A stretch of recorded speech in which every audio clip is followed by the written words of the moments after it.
जय हिंद साथियों, हम बात करेंगे इस वीडियो में नारी शक्ति वंदन अधिनियम 2023 के बारे में और साथ ही समझेंगे इससे जुड़ा हुआ संविधानिक क्या क्या प्रावधान जोड़ा गया है, क्या परिवर्तन हुए हैं, कौन सी नई चीज़ें हैं और तमाम वो जानकारी जो MPPSC pre, other state PSC pre, किसी भी वनडे एग्जाम और मेंस तक में आपको काम आएगी। चलिए तो बिना समय गवाए शुरू करते हैं।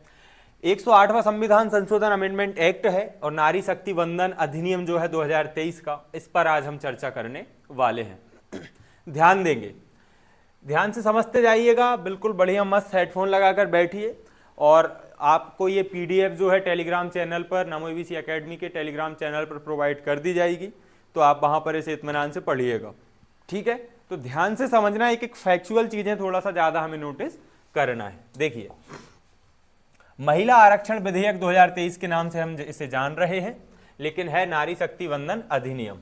क्या हुआ कि 28 सितंबर 2023 को, अभी 28 सितंबर 2023 को हमारी माननीय राष्ट्रपति जी जो हैं द्रौपदी मुर्मू, उनके द्वारा ऐतिहासिक नारी शक्ति वंदन अधिनियम 2023 को मंजूरी दे दी गई है। मतलब ये जो नारी शक्ति बिल आया था, नारी शक्ति अधिनियम बिल, ये 128वां बिल था दोस्तों। कौन सा बिल था? 128वां बिल था। और इस बिल को यदि अब पास हम कर दे रहे हैं पार्लियामेंट से, जो कि हमने कर दिया है, तो इस आधार पर हम कह सकते हैं कि यह अब 108वां संविधान संशोधन अधिनियम हो चुका है। देखो, 128 अब तक बिल आ चुके हैं, जिनमें से 20 पास नहीं हुए हैं, 108 पास हो चुके हैं। तो 108 एक्ट बन चुके हैं 128 बिल में से। इसलिए यदि पूछा जाए कि कौन सा विधेयक आया है रिसेंटली, लास्ट जो बिल आया है, तो आपको याद रखना है 128वां संविधान संशोधन विधेयक है। किंतु पूछें कि संविधान में रिसेंटली कौन सा अमेंडमेंट हुआ है, तो 108वां कॉन्स्टिट्यूशन अमेंडमेंट के नाम से हम इसे जानेंगे। ठीक है, आगे बढ़ते हैं। तो साथ ही यह विधेयक भारत का एक महत्वपूर्ण कानून बन गया है। विधेयक को 19 सितंबर 2023 की लोकसभा तथा 21 सितंबर 2023 को राज्यसभा द्वारा पारित किया गया है। इन डेट्स को नोट डाउन कर लेते हैं एक बार फिर से, ध्यान से समझना। 3 डेट मैंने आपको बताई है, इनको फिगर आउट करके हम थोड़ा सा याद करेंगे, क्योंकि प्री में यहीं से डेट्स आने की पॉसिबिलिटी ज्यादा रहती है। सबसे पहले हमने देखा कि लोकसभा पास करेगी, राज्यसभा पास करेगी, फिर जो है प्रेसिडेंट पास करेगा। अब देखो क्या लिखा है कि 19 सितंबर 2023 को लोकसभा ने पास किया है, 19 सितंबर 2023 को राज्यसभा ने पास किया है और साथ ही 21 सितंबर 2023 को राज्यसभा ने पास कर दिया और 28 सितंबर 2023 को ही हमारे राष्ट्रपति महोदया ने इसे पास कर दिया है। तो 3 डेट याद रखना है दोस्तों, सितंबर में ही है, ये आपके लिए प्लस पॉइंट है, सितंबर से याद करके रखना है। नंबर 1, पहली चीज क्या याद रखेंगे आप कि 19 सितंबर को लोकसभा में आया, पास हुआ, मतलब उसके बाद 21 सितंबर को राज्यसभा से पास हुआ और प्रेसिडेंट ने इसे 28 सितंबर को मंजूरी दे दी है। इसको राज्यों से पास कराने की अनुमति नहीं चाहिए, तो इसलिए अब ये बिल क्या हो गया है, पास होकर एक्ट बन गया है। ये बेसिक चीज याद रखेंगे। दूसरी चीज इसमें आप याद रखेंगे कि 108वां संविधान संशोधन ये विधेयक, लेकिन अभी लागू नहीं हुआ है, ये सरकार तय करेगी कि ये कब लागू होगा। तो ये डेट स्क्रीनशॉट ले लीजिए, आगे बढ़ते हैं, स्क्रीनशॉट ले लीजिए इसका। चलिए ध्यान देंगे, आगे क्या है मुख्य बिंदु देख लेते हैं। देखो, संविधान के अनुच्छेद 111 के तहत राष्ट्रपति के पास ये पावर होती है कि वह लोकसभा राज्यसभा द्वारा पारित किए गए विधेयक को पास कर देता है। तो इसी अनुच्छेद के तहत, कौन से अनुच्छेद 111 आर्टिकल 1111, मैंने आपको बताया था 11 में ही वीटो पावर दी गई है राष्ट्रपति की, तो वीटो पावर का यहाँ पर उपयोग होता है और 111 के द्वारा ही वह स्वीकृत भी करता है। तो 111 के तहत राष्ट्रपति ने संसद के सदनों द्वारा पारित संविधान संशोधन विधेयक 2023 पर हस्ताक्षर कर दिए हैं और अब इसे आधिकारिक तौर पर संविधान का 108वां संविधान संशोधन अधिनियम के रूप में जाना जाएगा। ठीक है, हम नजर डाल लेते हैं इसके और पहलुओं पर। जैसे ही ये हुआ तो 28 सितंबर 2023 को राजपत्र अधिसूचना के अनुसार ये जो है उस तारीख से लागू होगा जो केंद्र सरकार आधिकारिक राजपत्र में अधिसूचना के द्वारा निर्धारित करेगी। मतलब अभी लागू नहीं हुआ है, एक्ट बन गया है, नियम बन गया है, कब बना है? 2023 में 28 सितंबर को, लेकिन लागू सरकार हो सकता है अगले साल से करे। कब करेगी उस पर भी डिस्कशन करेंगे, ध्यान दो। अगला, नारी शक्ति वंदन अधिनियम कहा जाने वाला यह अधिनियम लोकसभा में, राज्यसभा में और राज्यों के विधानमंडलों में महिलाओं के लिए 33% आरक्षण प्रदान करता है। कितने प्रतिशत आरक्षण प्रदान करता है? 33%, जो नए संसद भवन में पारित होने वाला पहला विधेयक बन गया है। मोस्ट इंपोर्टेंट चीज है, ये ऐतिहासिक विधेयक भी माना जाता है। क्यों? क्योंकि आपको पता है सेंट्रल विस्टा प्रोजेक्ट के तहत भारत ने अपना नया संसद भवन जो है प्राप्त कर लिया है, और नए संसद भवन में पारित होने वाला पहला विधेयक कौन सा है? तो इसको एक शुभ घड़ी के रूप में भी जाना जा रहा है, नारी शक्ति वंदन अधिनियम। नारी शक्ति वंदन जो विधेयक है, ये नई संसद भवन से पास होने वाला पहला विधेयक है, तो इसको आप बिल्कुल अच्छे से याद कर लीजिएगा। इसमें क्या है? अनुसूचित जाति, अनुसूचित जनजाति के लिए पहले आरक्षण सीटें भी महिला आरक्षण के दायरे में आएंगी। मतलब जो सीटें पहले से SC ST विमेन के लिए रिजर्व थी, अब वो भी इस दायरे में शामिल हो जाएंगी। अब कुछ महत्वपूर्ण जानकारी और देख लेते हैं, ध्यान से समझना है इसके इतिहास के बारे में। देखो, महिलाओं को 33% आरक्षण देने का प्रावधान कब कब प्रयास किया गया है? डेट्स को एक बार फिगर आउट करिए। सबसे पहले महिलाओं के लिए सीटें आरक्षित करने के हेतु जो प्रयास किया गया है वो 1996 में किया गया, 1996 में। ये पहला महिला आरक्षण विधेयक था जो संसद में पेश किया गया, पास नहीं हुआ।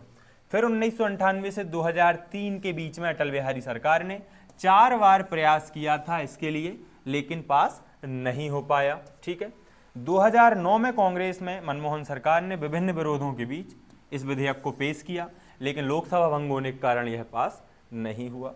2010 में केंद्रीय मंत्रिमंडल ने और राज्यसभा द्वारा इसे पारित कराने का प्रयास किया गया था, लेकिन पारित नहीं हुआ। फिर 2014 में बिल आता है, विधेयक को लोकसभा में पेश किया जाता है, लेकिन यहाँ पर भी प्रॉब्लम आती है और ये पास नहीं होता है। ये पॉइंट आपको याद रखना है। कौन कौन सी डेट? 1996, 98 से 2003 के बीच में 4 बार, फिर 2008 में, 9 में, 10 में और 14 में। ये पॉइंट आपको याद रखना है। आवश्यकता क्या है इस विधेयक की? आवश्यकता इसलिए है कि देश की लगभग आधी आबादी महिलाएं, शासन में, नीति नियम विधान में महिलाओं की भी लगभग बराबर हिस्सेदारी होनी चाहिए। यदि हिस्सेदारी होती तो आरक्षण देने की आवश्यकता नहीं होती। हिस्सेदारी नहीं है, ये बात कैसे प्रूव हुई? कुछ फैक्ट को देखिए। सबसे पहले वर्तमान हम लोकसभा की बात करें तो अभी केवल 82 महिला सांसद हैं लोकसभा में, जिनमें 15.2% जो हैं लोकसभा में है कुल सांसदों का, और राज्यसभा में 31 महिलाएं हैं जो कि कुल का 13% है। देखो, हम 50% आबादी की बात कर रहे हैं, और 50% आबादी को कुल सीट में लोकसभा में 15% लगभग और राज्यसभा में 30% जो है अभी उनकी सीट्स है। हमें इसे बढ़ाकर 33% करना है, तो उतनी सीट्स को तो रिजर्व करना ही होगा। ठीक है, इसीलिए ये इसके पक्ष में तर्क दिया जाता है। जब हम बात करते हैं कि पहली लोकसभा जब हुई थी 1951 में, तो 5% महिलाएं थीं, तो तब से लेकर अब तक तो इजाफा हुआ है, लेकिन 70 सालों में हम केवल 10% बढ़ पाए। ये भी एक प्रश्न चिन्ह उठता है। ठीक है, तो कई देशों की तुलना में यदि हम देखें तो अभी भी यह बहुत कम है। हाल के संयुक्त राष्ट्र महिला आंकड़ों के अनुसार बात करते हैं तो रवांडा जैसे देश में 61% वुमेन रिप्रेजेंटेशन है, और वहीं क्यूबा 53%, अफ्रीकन कंट्रीज में निकारागुआ 52%। महिला प्रतिनिधित्व में शीर्ष 3 देश हैं। कौन कौन से? रवांडा, क्यूबा और निकारागुआ। ये 3 देश हैं जो 50% से ऊपर हैं। महिला प्रतिनिधित्व के मामले में बांग्लादेश भी हमसे आगे है 21%, और पाकिस्तान 20% है जो कि भारत से आगे है। तो हमें इसके लिए ये प्रावधान भी करना पड़ा, क्योंकि समाज की आधी आबादी को आधा प्रतिनिधित्व मिलना तो आवश्यक है। समझो क्या क्या प्रावधान होने जा रहे हैं। लोकसभा की हम बात कर लेते हैं, तो लोकसभा में आर्टिकल 330A याद रखना है, बिल्कुल याद रखना। ये अनुच्छेद 330, मैंने पिछली वीडियो में बताया था कि अनुच्छेद 330 लोकसभा में आरक्षण की बात करता है, और 330A में अब ये जोड़ दिया गया है, ये नया आर्टिकल जोड़ा गया है 330A के द्वारा। ठीक है, इसमें लोकसभा में 33% महिलाओं को आरक्षण देने की बात कही गई है। ठीक है, यह लोकसभा में अनुसूचित जाति जनजाति के लिए सीटों के आरक्षण का प्रावधान करता है। पॉइंट याद रखेंगे। अभी सब आर्टिकल एक साथ और करा दूंगा आपको तो याद हो जाएंगे अच्छे से। आरक्षण की शुरुआत, हाँ अब दूसरा पॉइंट देखना। दूसरा पॉइंट यह है कि राज्य विधानसभाओं में महिलाओं के आरक्षण की बात कही गई है अनुच्छेद 332 ए में। ये स्टेट लेजिस्लेटिव असेंबली में रिजर्वेशन की बात करता है, जो हर राज्य विधानसभा में महिलाओं के लिए सीटों के आरक्षण को अनिवार्य करता है। और इसके अतिरिक्त एससी और एसटी के लिए आरक्षित सीटों में से 1/3 महिलाओं के लिए आवंटित की जानी चाहिए। मतलब एससी एसटी जो ओवरऑल फीमेल पुरुष या मेल को और फीमेल को जो प्राप्त हैं उनमें से 1/3 तो फीमेल को होनी ही चाहिए। ठीक है, तो ये पॉइंट यहां पर लिखा गया है। अब अनुच्छेद 334 ए जोड़कर ये भी लिख दिया गया है कि ये जो आरक्षण होगा ये होगा अधिनियम के लागू होने के बाद जो जनगणना होगी। मतलब अगली जनगणना कब होगी हमारी, तो 2031 में होगी, के प्रकाशन के बाद आरक्षण प्रभावी होगा। मतलब 2031 के बाद ये प्रभावी होगा। ये पॉइंट आपको याद रखना है। अभी 21 की हुई नहीं है, लेकिन उसके डेटा फिगर आउट उसमें समझ में नहीं आ रहा है क्या होने वाला है।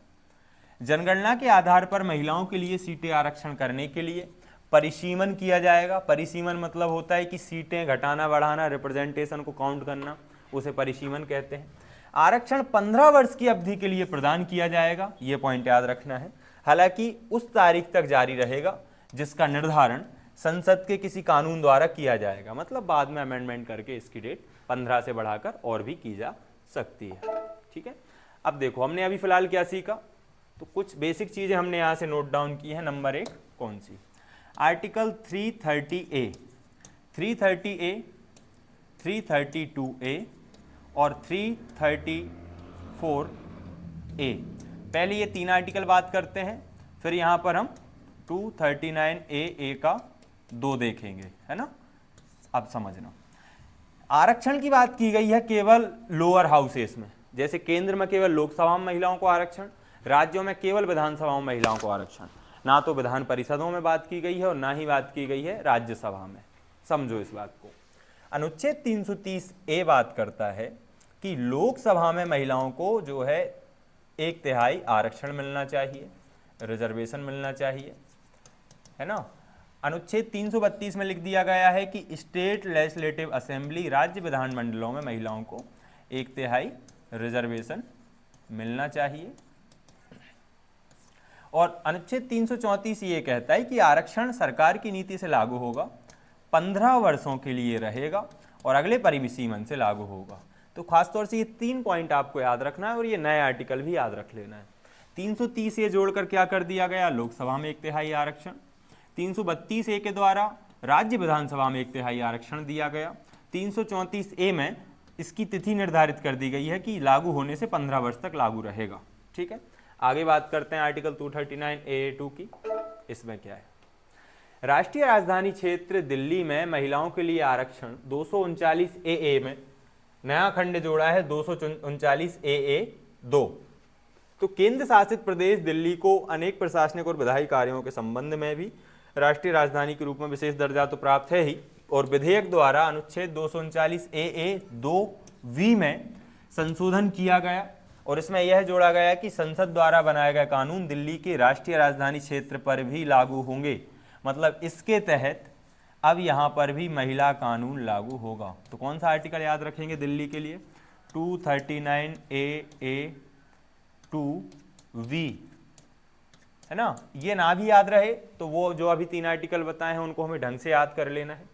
ठीक है, इन चीज़ों को थोड़ा सा फैक्चुअल वे में भी लें। अब समझो, आरक्षण की शुरुआत ये मैंने आपको बता दिया है। तो ये पूरी की पूरी डिटेल जो है दोस्तों, ये महिला आरक्षण विधेयक को लेकर है। क्या क्या याद रखना है आपको, 19 सितंबर, 21 सितंबर और 28 सितंबर की डेट याद रखनी है। 108वां एक्ट है, 128वां बिल है, ये याद रखना है। आरक्षण वर्तमान में 82 सीटें लोकसभा में है महिलाओं की, ये पॉइंट याद रखना है कि जो है 15.2% है। राज्यसभा में महिलाओं की संख्या अभी केवल 13% है, ये पॉइंट याद रखना है। हम बात करें कौन कौन से नए आर्टिकल ऐड हुए हैं, तो 330A, 332A, 334A ऐड हुआ है और 339 का AA(2)(v) ऐड हुआ है, जो निचले स्तर पर या लोकसभा या विधान मंडलों में जो विधानसभा होती है उसमें आरक्षण की बात करता है। तो आज की वीडियो में इतना ही। अगली वीडियो में हम चर्चा करेंगे किसी अन्य खास टॉपिक पर।